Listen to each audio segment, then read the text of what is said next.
We Infuse Podcast, episode number 74. Welcome to the We Infuse Podcast. I'm your host, Amanda Brummett.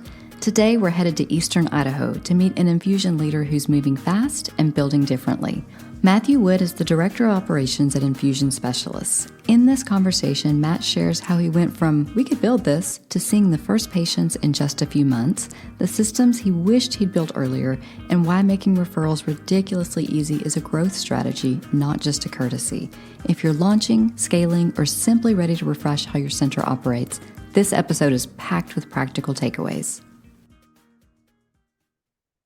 Well, Matt, thank you so much for being here today. Can you start by just telling us who you are? What's your background? Yeah, no, it's so great to be here, honestly. So, yeah, my name is Matt, and I've been kind of in the infusion space for, doesn't seem like a long time, like if you look at it on the calendar view. But personally, it feels like it's been a very long time since we kind of started this journey. And a little bit about who I am and what I'm kind of been about is I've kind of bounced around a couple different industries over the last couple of years, um, which has been to some credit, but also it's been just kind of interesting. So, a little bit about where I was a long time ago is I started out in like corporate finance, just in that world of, you know, chasing other people's dollars and just being busy all the time. And I then kind of had some friends and we started our own marketing companies. And so moved into that world, left my corporate job, just went and hustled and did a lot of kind of fun things. Got a lot of different exposures to a variety of industries and different types of clients, and working with different types of people was kind of unique in that world.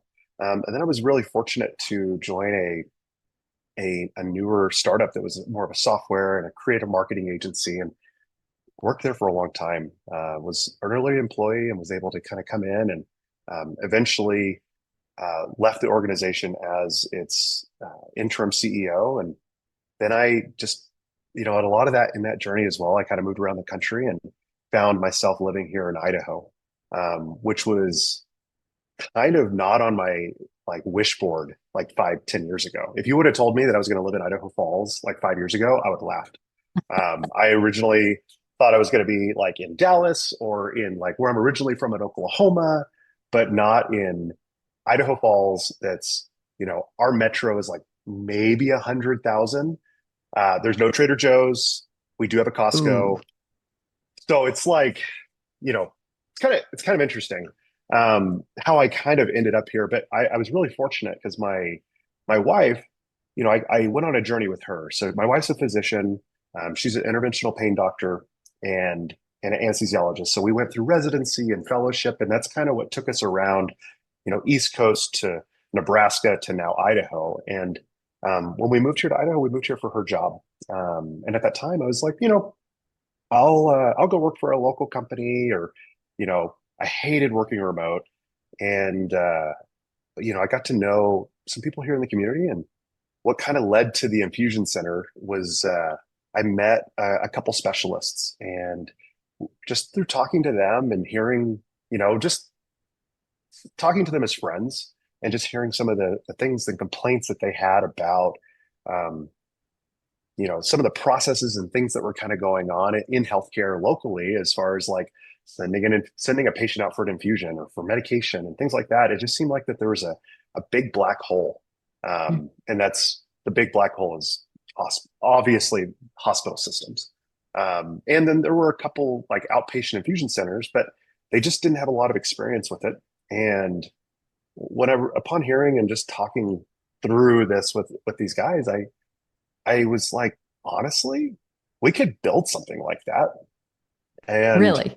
that, yeah, that was kind of the really interesting piece. I was just like, honestly, I think that we could build something around um, the issues that you're having.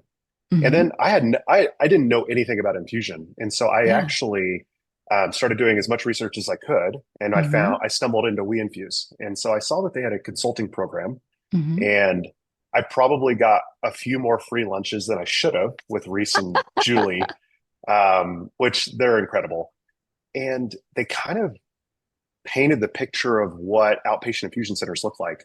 Um, And, in the market that we're in, it's a little bit different than some of the larger metropolitan areas, or it's larger than even some just more mid-size market type places. Um, and so we just, we had a really good feeling about what type of thing we could build after talking to Reese and Julie and kind of getting their guidance. And so back in March of 2024, so a little over a year ago, Wow. we made the decision to go all in and invest in the consulting and go. And I remember Reese asked me, he's like, "So when would like your target open date be?" And I said, "Can we do it in June?" And he laughed. He's like, "No, we can't do it in June." I was like, "Okay, March to June. well, Yeah, that's ambitious. right." And, I coming from like tech and coming from not healthcare, I think my eyes got really opened really fast on, hey, insurance is kind of a pain dealing with a lot of things in healthcare. It's just like it's like moving this huge rock by yourself. Mm. And so I was not working at the time. I stepped back from working to go all in on doing the infusion center. And so we actually hit saw our first patient in July of that year. Wow. So, which was like, it was a little behind my goal. I think it still surprised Reese and Julie a ton. I remember the like week before we were trying to see we had scheduled a patient before our building was even like finished. And so we had walked through with a couple providers and docs like a week or two before, and our furniture wasn't even fully put up and everything. And they're just like, "You're crazy." And I was like, "No, we're going to do this." And so over that first month was really interesting because we saw, I think, 12 patients, or we saw 10 patients in the month of July over Mm. those 3 days. So we were able to kind of get them going and just get moving. And we were like, "Hey, the next time you come in, it's totally going to look a lot different." And so they all made the jokes they feel like that they were on a journey with us, especially some of our Yeah. early patients, that they were like a part of something new, a part of this different thing. And so it was just kind of crazy to go from March to July of being open. And we did it with, kind of a skeleton crew of a team.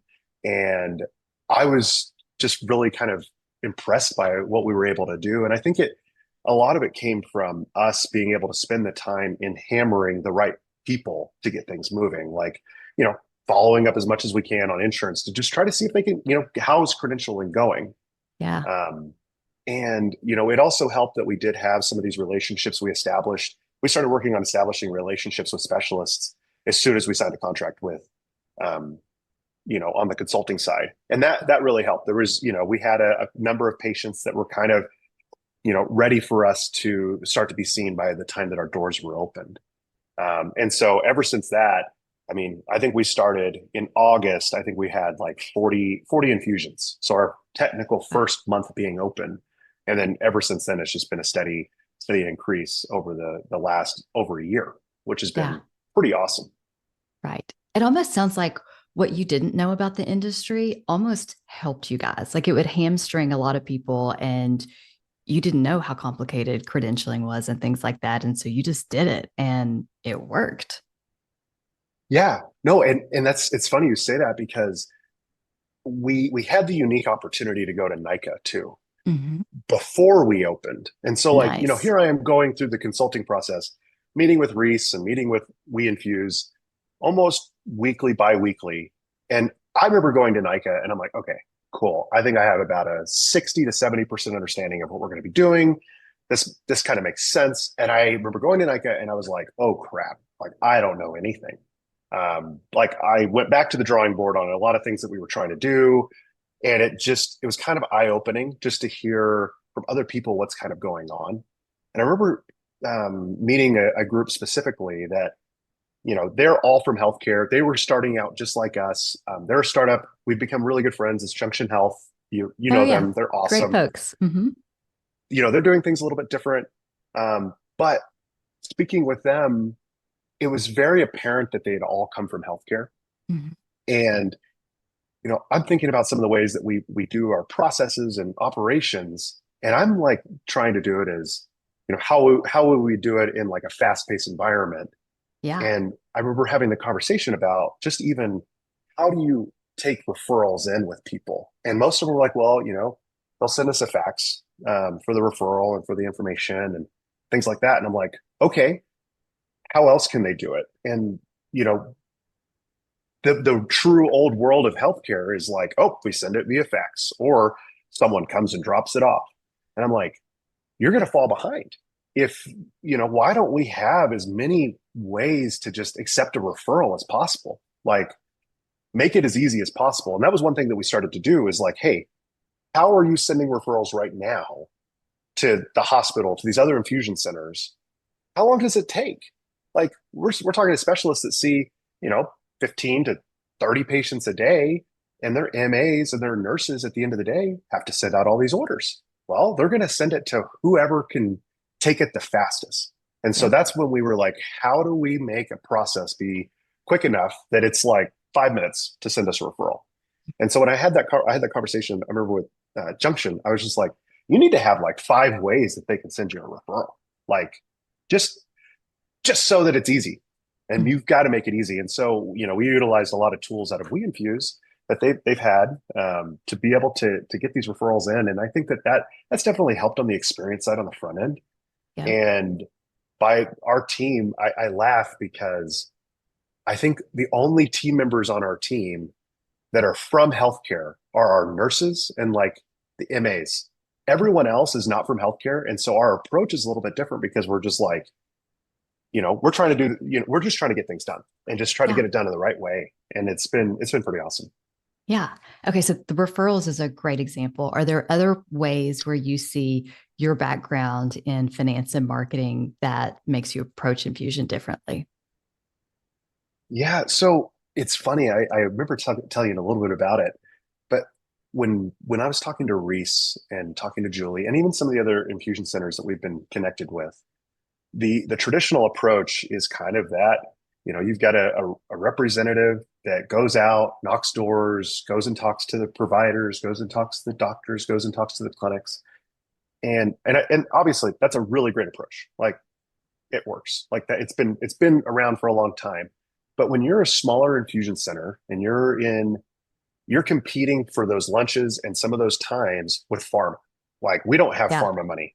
Right. Like, buying lunch for a team of like for a clinic that's got 50 people, like you can't do that all the time and expect that like you're even going to get an ROI like all the time. And so looking at my original idea was like, yeah, we don't really need social media.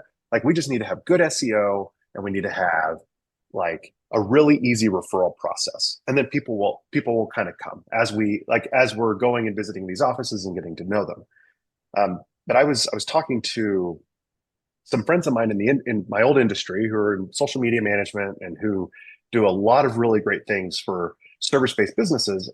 And when it came to the topic of healthcare, we're like, it's actually they didn't have a lot of experience in it, and it's kind of just a Pandora's box because a lot of people are throwing money at ads without the right targeting or without the right approach. And so we were kind of thinking, well, how do we market ourselves? What's the way that we should be able to get the word out about who we are and what we're doing? And, what's really the goal? And it was really interesting because we had a patient who told me that our social media sucks. And I was like, well, thanks. That's really cool.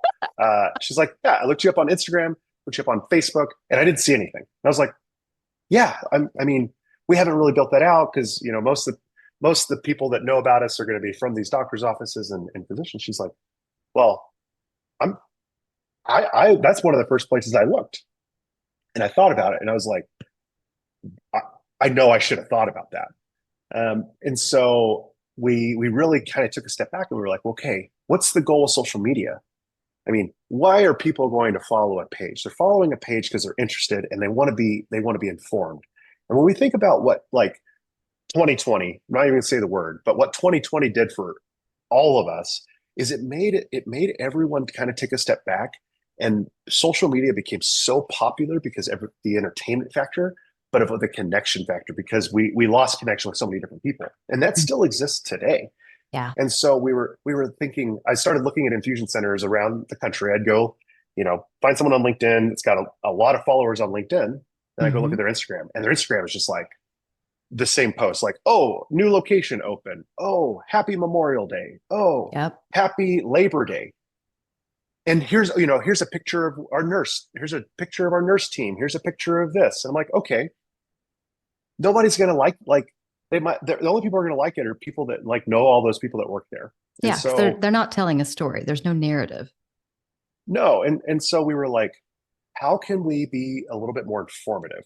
And so we, in the last couple months, we've changed our approach to like connecting with accounts that have multiple followers or way more followers than us as collaborators, and also by actually getting our team on camera, and they hate it. And like, You can't tell but from watching, by the way. I know, but it's other duties as assigned on the job description. So that's why we did it. But it's become, even if it's a 20-second or 30-second clip, it's now living on the internet, and it's something of a presence of us. So whenever the SEO starts to kick in and things like that, we're going to start to come to the top of the list because we have video content, because we have something that's a little bit just informative. And so that's been our biggest focus over the last probably 3 to 6 months was how do we grow our presence? And growing the presence isn't just by followers. That's the thing. Followers aren't a measurement of like how well you're doing. It's the views and the traction and how long people are watching. If we were to dive in and really show, the number of views and traffic that we're getting, we're getting a lot of views. And sometimes we're getting views because we're also taking views from like other accounts that have a ton of followers. So like, for instance, an example of something that we've done a few times is, there's a couple places like restaurants, or we order for every patient that comes in that's over a 3-hour infusion, we just order them lunch. Oh, like nice. We know that they're going to be here. What is it for us to order and do like a $10 Jimmy John's order or like a $12? It's like, and they're like, oh, really? Thank you. And so we were like, we're buying stuff from some of these local places. How can we collaborate with them? And we're like, oh, let's do a little video that we ordered, drinks and cookies for our team, and it's from this place. And so we collaborative post with them, gets out, it shows on their Instagram feed. They have 10,000 followers. Their people are going to start to see it. And it kind of then ties back to whenever these patients, so I've talked to a couple of different providers that I know here, and they always say that, they kind of give their patients the choice of where they want to go to get their infusions. And they will, they'll tell them, hey, research it or look them up. And if our presence when they look us up is like informative, fun, a little bit different, when you walk in our clinic, the whole goal is you don't feel like you're in a medical clinic. And I think that a lot of people have started to do that over time. And they do that and they post their pictures online. Cool. But whenever they start to see video and they start to see it when people search, that was the biggest thing for us. Yeah. Incredible. All right, let's flip gears and talk challenges. What is the biggest challenge you've run into in infusion practice? Oh man. I mean, there's tons of challenges. I think that challenges comes in waves. And I think for me personally and some of my team, because we weren't from healthcare in some regards, there was challenges of like big learning curves. Sure. Like I remember I was just like, guys, I can figure out operations, but from the clinical and kind of getting things set up and like procedures and compliance and things like that, I need as much help as I can. And that was a lot of stuff earlier on. But I think the challenges now that we get now are a little bit different in, managing relationships with all the different insurance companies, managing relationships with the distributors, and like tooth and combing so many different things. And I think that it kind of falls with, I'm a type of person that I'm going to be like, I feel like I can do it out of my team. I'm like, I can probably do this the best. So I'm just going to just do it. And some of my personal challenges are like delegating appropriately, right? Sure. And empowering our team to take on the right responsibilities. So those are like kind of more personal challenges. But on like going back to your real question in the infusion side, I think that some of the challenges that we have, or especially when something comes up that we've just not really dealt with or had experience with, that's when we'll like, maybe we need to make sure that we have this to cover our butts. Or, we weren't familiar with this. I didn't know. I remember when we had our first um, we had our first like Tisabri patient that got referred Mm. to us. Well, Tisabri is a really unique drug. It's unique in the regard of how do you access it? Oh, you have to have a special account and connection with Tisabri to be able to administer this Oh. drug, and your team has to go through a training that like they perform that the company does. Hmm. I, I didn't. I mean, we didn't know it until we got the order sent over to us, and we start to go try to acquire it. We're like, oh, okay. And so like being ahead on the operations of some of these other medications, I think that was a big challenge with a learning curve for us coming from not doing infusions ever, and also not.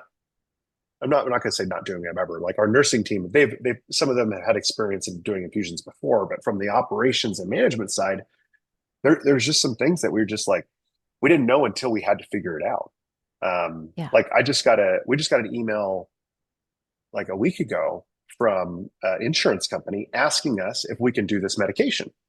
Well, I go look that medication up on all of our, where we can buy things from, and there is nowhere to buy it from. And so Hmm. I have to go then research and see, oh, where can we buy this drug? It's called Elfabrio, and Hmm. I have to buy it from a certain manufacturer that I don't have an agreement with. So I had to go reach out and go find them before I can go back and tell this insurance company, yeah, we can do that. Because they're saying that that insurance payer is requiring it to not be in the hospital anymore and to be an outpatient. And so they came to us first because they found us through Google. And I'm like, okay, yeah. Nice. And so that like my mindset as an entrepreneur and as like being in tech and things like that was you never tell someone no, you can't do something. We're like, we're gonna go figure Right. this out. And Right. so on my side, I'm like, yeah, of course we could totally do that. So I got to be like, okay, well, let's go figure out how do we do that. Hmm. And I think some of the challenges for the practice really come from, um, you know, man, every payer has different criteria. All these different drugs, some of them can only be bought in certain places and things like that. And the programs, there's not one, and I think it's all intentional, but there's not one like single uh, like place that's a register for all of these different things, right? Right. And it's just hard. Yeah, definitely. Are there other things that jump out at you now that you think, man, I wish I'd have known this 2 years ago? It would have made life so much easier. I think that's a really good question. Well, 2 years ago, I was maybe not near this industry. Uh, but like I think that when I think about things that I wish I would have known, Mm. I think it would have come back to building out more systems and processes Yeah. earlier on. Hmm. And if you're someone who is starting a infusion center, or you're kind of going through the process because you're like, hey, this, say you're a clinician and you want to have your own infusion center and things like that, you got to spend the time to really like invest the time to build it, but you also got to have processes. Like the processes and procedures was a big thing for us. And once we've like started to, you know, we were just trying to hustle to get things open. And then we were like, oh, we need to make sure that we have processes and procedures for just more on the operations side. Sure. We started out with we have a really great revenue cycle management company that we worked with, and they were tremendous in helping us get to, our first patients going through intake and going through like doing prior auth and insurance verification and all of that. And over time, we were like, well, let's bring that back in house. And so that's what we were actually recently just did, is we brought that all in house. We have a team in place to do that. And I'm very excited because it's now something that we even have a little bit more control and ownership over. Right. Because when you go to third party, and I didn't know this starting out, I thought third party would be more like feeling like a part of our team, but it was just like we were paying for a service, and people make mistakes and there's just things that happen, and I can't really hold them truly accountable. But whenever it's more in house, like I know that someone in my team like be like, well, I can hold them accountable to actually wanting our business to do well versus paying a third party that's like, hey, they're excited for us to do well because at the end of the day, they're getting paid to do well. They're getting paid on our success. And I'm like, well, we should get paid on our own success.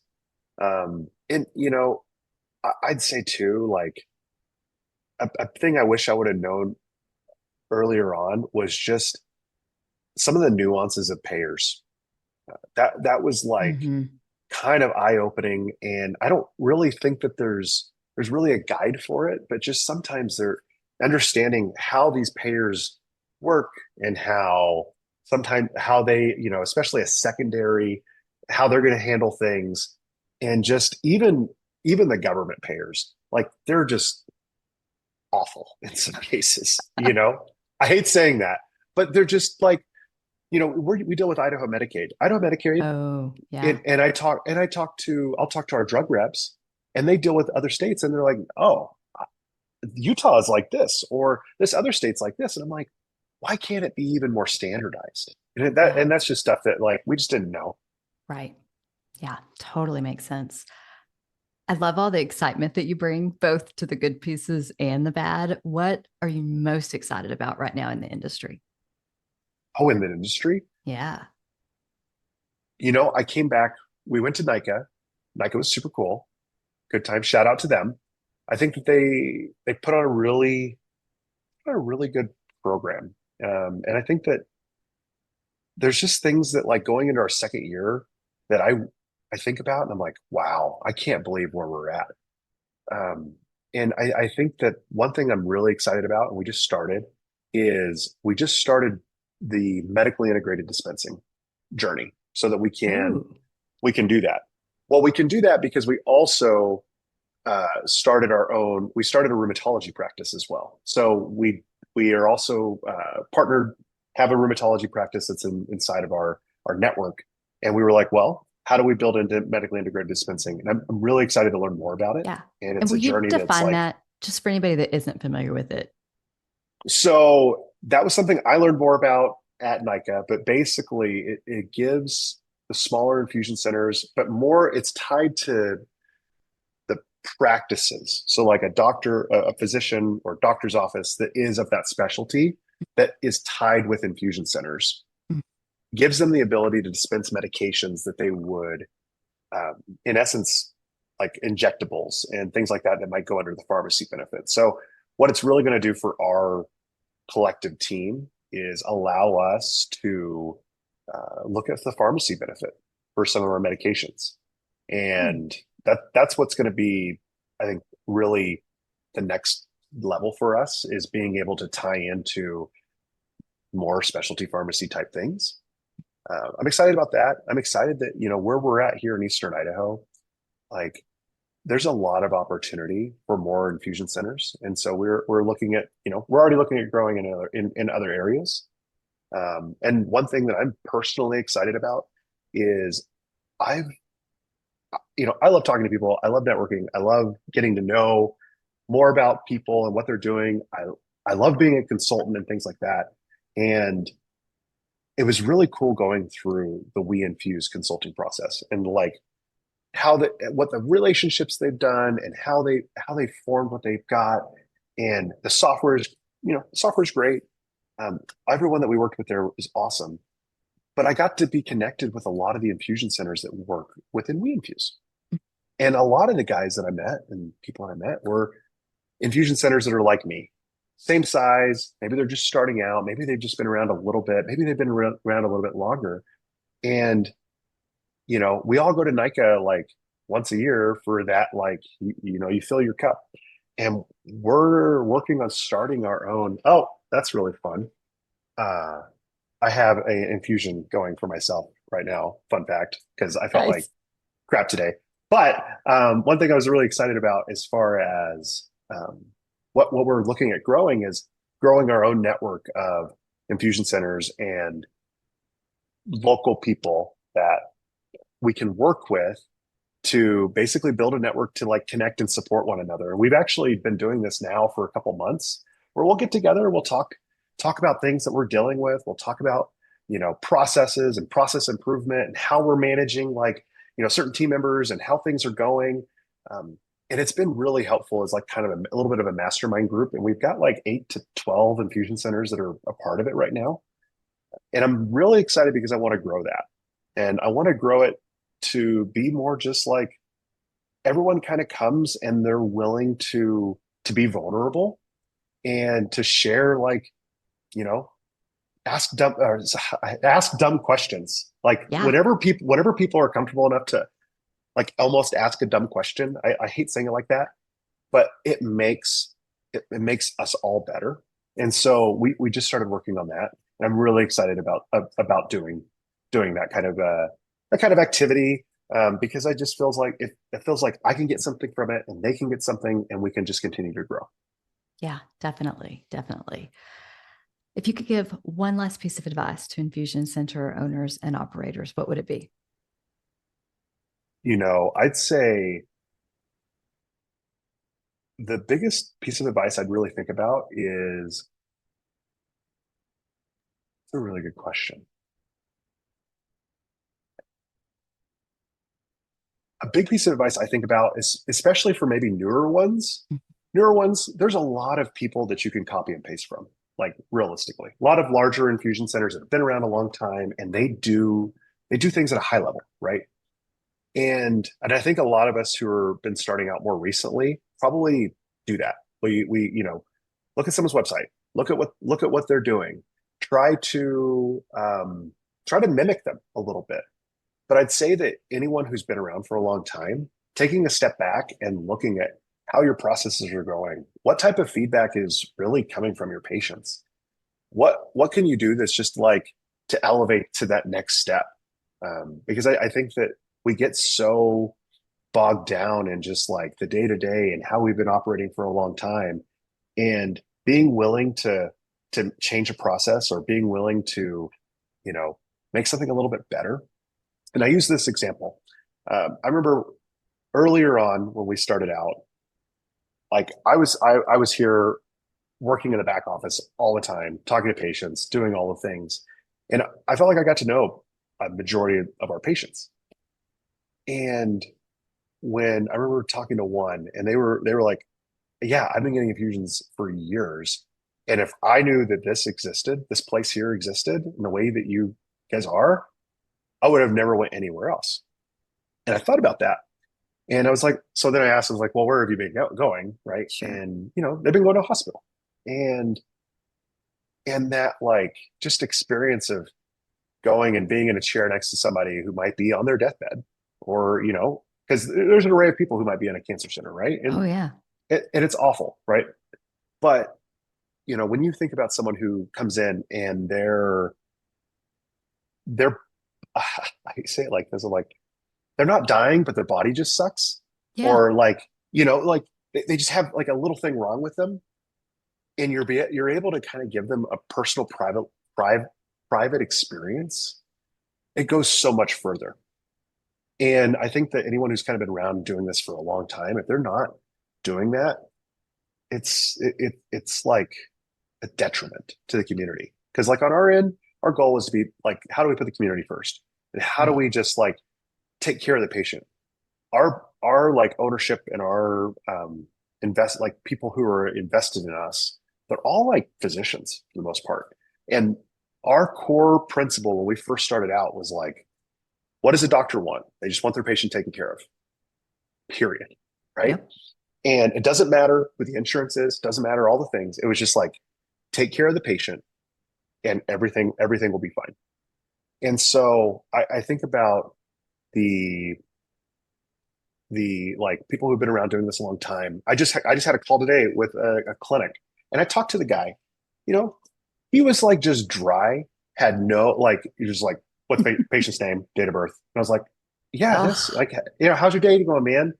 Like, and it was just true traditional calling a doctor's office. And it made me think, I'm like, man, if I did a secret shopper call to my staff, what would I get?